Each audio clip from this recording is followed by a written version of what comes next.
Hello बच्चों, कैसे हो आप सब। पिछले क्लास में हम लोगों ने देखा था law of conservation of mass, है ना। Law of conservation of mass, ठीक है। अर्थात हम लोग अभी पढ़ाई कर रहे हैं लॉ ऑफ केमिकल कम्बिनेशन, है ना। कि केमिकल कम्बिनेशन किस नियम के तहत होता है। तो उसी में हम लोगों ने एक लॉ देखा था, law of conservation of mass, ठीक है। तो इसमें हम लोगों ने देखा था कि मास जो है हमेशा कंजर्व रहता है, मास हमेशा संरक्षित रहता है किसी भी केमिकल रिएक्शन में, है ना, किसी भी केमिकल चेंजेज में, ठीक है। कि रिएक्टेंट का जितना मास होता है प्रोडक्ट का भी उतना ही मास होता है, ठीक है। अब अगले क्लास में, मतलब इस क्लास में हम लोग देखेंगे लॉ ऑफ कांस्टेंट कंपोजिशन और डिफिनिट प्रोपोर्शंस।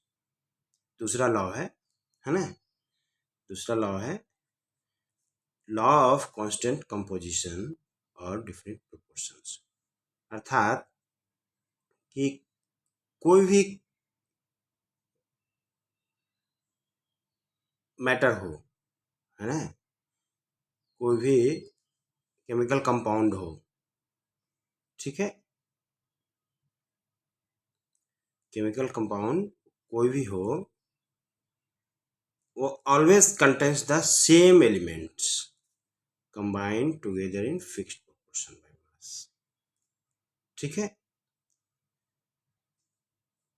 कोई भी केमिकल कंपाउंड हो, वो सेम एलिमेंट्स एक दूसरे के साथ स्थिर अनुपात में जुड़े रहते हैं मास के अनुसार, है ना। द्रव्यमान के अनुसार एक स्थिर अनुपात में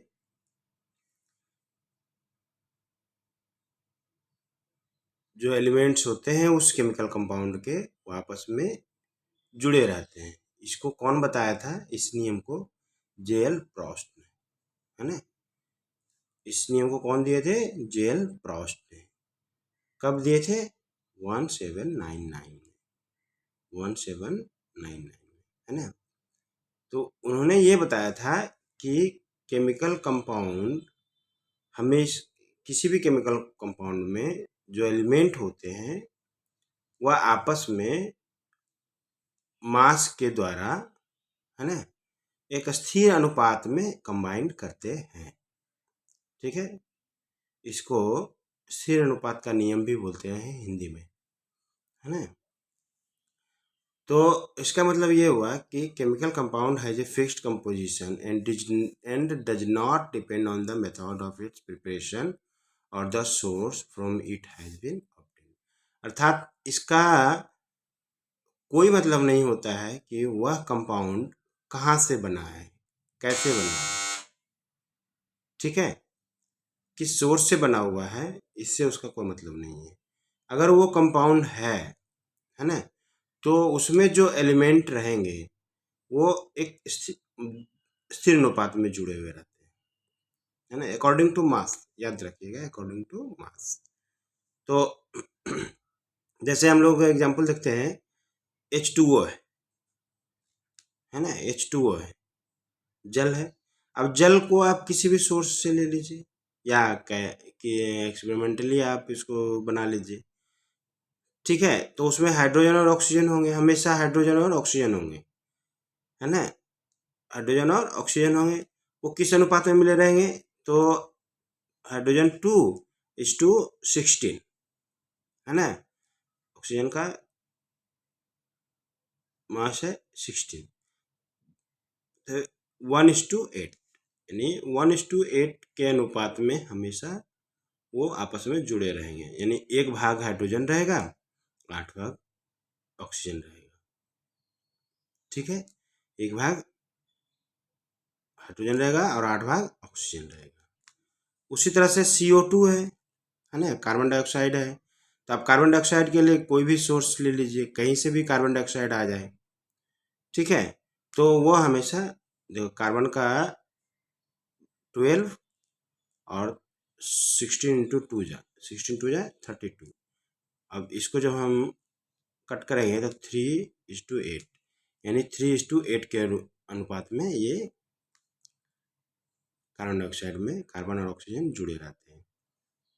अर्थात यानी किसी भी आप सोर्स से ले लीजिए, है ना, कार्बन डाइऑक्साइड को किसी भी सोर्स से ले लीजिए, वो हमेशा कार्बन के 3 भाग और ऑक्सीजन के 8 भाग से जुड़े रहते हैं। कार्बन के 3 भाग, ऑक्सीजन के 8 भाग से जुड़े रहते हैं, ठीक है।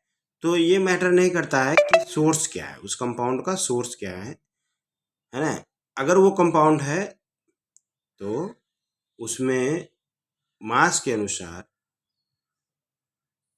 वो एलिमेंट्स जिससे जुड़ करके वह कंपाउंड बना हुआ है वह एक स्थिर अनुपात में आपस में जुड़े रहते हैं, ठीक है। एक एग्जांपल भी लेते हैं हम लोग, देखिए अब यहाँ पर 3 कॉपर ऑक्साइड को, यहाँ कॉपर ऑक्साइड को देखो लिखा हुआ है, copper oxide was prepared by the following method, है ना। कॉपर ऑक्साइड को इस मेथड से बनाया गया, एक मेथड है ABC, ठीक है। अर्थात 3 मेथड से कॉपर ऑक्साइड को बनाया गया, है ना। तो पहला मेथड क्या है, पहला केस में क्या है, 1.75 gram of metal were dissolve in nitric acid and igniting the residual copper nitrate yielded 2.19 gram of copper oxide. अर्थात 1.75 ग्राम को, मेटल को, कॉपर को, है ना, नाइट्रिक एसिड में डिजोल्व करके इग्नाइट किया गया, है ना। तब वो जो है नाइट्रिक एसिड में डिजोल्व करके उसको इग्नाइट किया गया, तब 2.19 ग्राम कॉपर ऑक्साइड दिया, है ना। अब देख लेते हैं कॉपर ऑक्साइड में, इस कॉपर ऑक्साइड में कॉपर कितने हैं, कॉपर कितने परसेंट में। तो अब देखिए पहला एक्सपेरिमेंट में क्या है, इन फर्स्ट एक्सपेरिमेंट, ठीक है, ये देखिए कितना है 2.19 ग्राम, यानी 2.19 gram of see copper oxide contain कितना, देखिए 1.75 ग्राम, 1.75 ग्राम कॉपर, ठीक है।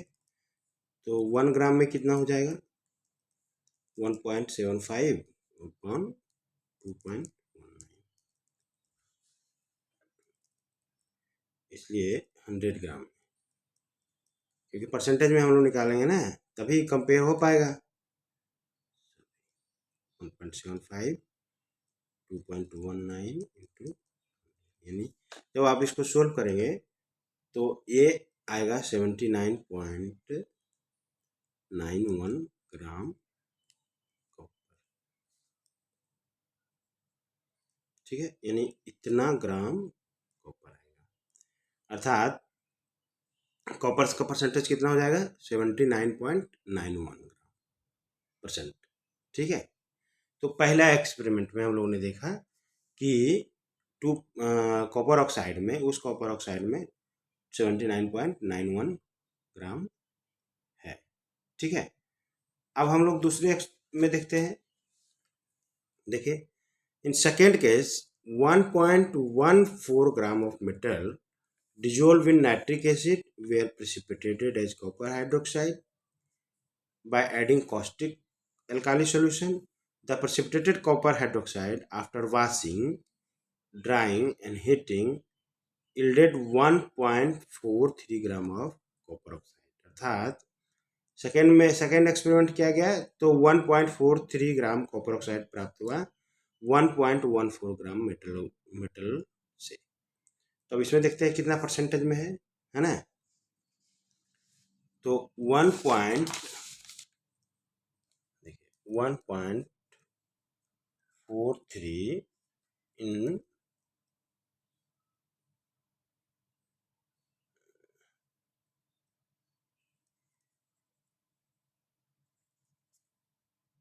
सेकेंड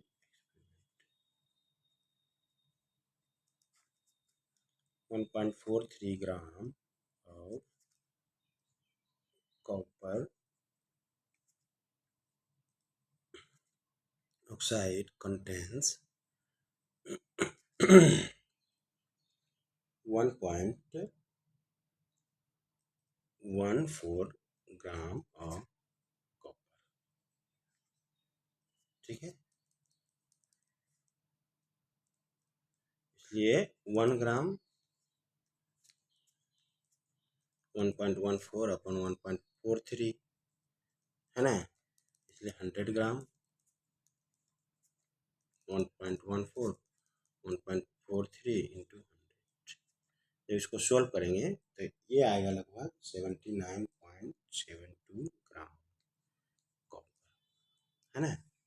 तो अब ये देखिए 79.72 ग्राम। अब थर्ड एक्सपेरिमेंट में चलते हैं। इन थर्ड एक्सपेरिमेंट यानी तीन तरह से बनाया गया, ठीक है। तो थर्ड एक्सपेरिमेंट में क्या है, अब देख लेते हैं हम लोग। तो थर्ड एक्सपेरिमेंट में कहता है कि in third case 1.45 gram copper 1.45 gram copper when strongly heated in current of air yielded 1.83 gram copper oxide, है ना। यानी 1.4 ग्राम कॉपर को जब स्ट्रांगली हीट किया गया है करंट ऑफ एयर में, है ना, तब वो 1.83 ग्राम कॉपर ऑक्साइड दिया। आप देखते हैं 1.83 ग्राम कॉपर ऑक्साइड में कितना कॉपर है ना। तो उसी तरह से निकालेंगे 1.83 ग्राम कॉपर ऑक्साइड कंटेन्स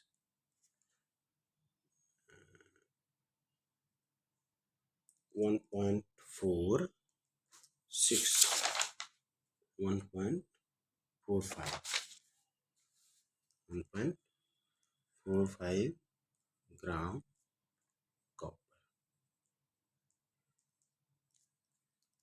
1 ग्राम 1.45 और 1.83 100 1.45 1.83 इंटू अर्थात 79.78 है ना, यानी इतना। अब देखिए सब में कितना है। पहले एक्सपेरिमेंट में कितना हुआ, फर्स्ट एक्सपेरिमेंट में कितना हुआ, है ना। फर्स्ट एक्सपेरिमेंट में कितना हुआ 79.91%। सेकेंड एक्सपेरिमेंट में कितना हुआ 79.72%। थर्ड एक्सपेरिमेंट में कितना हुआ 79.78%, है ना। तो सब में क्या देख रहे हैं हम लोग, जो कॉपर का जो प्रोपोर्शंस है वह स्थिर है ना, कांस्टेंट। तो इस तरह से ये जो एक्सपेरिमेंट किया गया उससे ये साबित होता है कि ये चाहे किसी भी सोर्स से हम केमिकल कंपाउंड को ले, उस सोर्स में हमेशा उसके जो कंस्टिट्यूएंट एलिमेंट है वो हमेशा एक दूसरे के साथ स्थिर अनुपात में जुड़े रहते हैं। तो आज का ये सेकेंड लॉ इस क्लास में हम लोग पढ़े। नेक्स्ट क्लास में हम लोग थर्ड लॉ पढ़ेंगे, ठीक है। तो इस वीडियो को आप लोग ज़्यादा से ज़्यादा शेयर करें, सब्सक्राइब करें, और समझ में नहीं आता है तो कमेंट्स भी करें। आज के क्लास में बस इतना ही। नेक्स्ट क्लास में हम लोग देखेंगे अगला लॉ केमिकल कॉम्बिनेशन का। Thank you.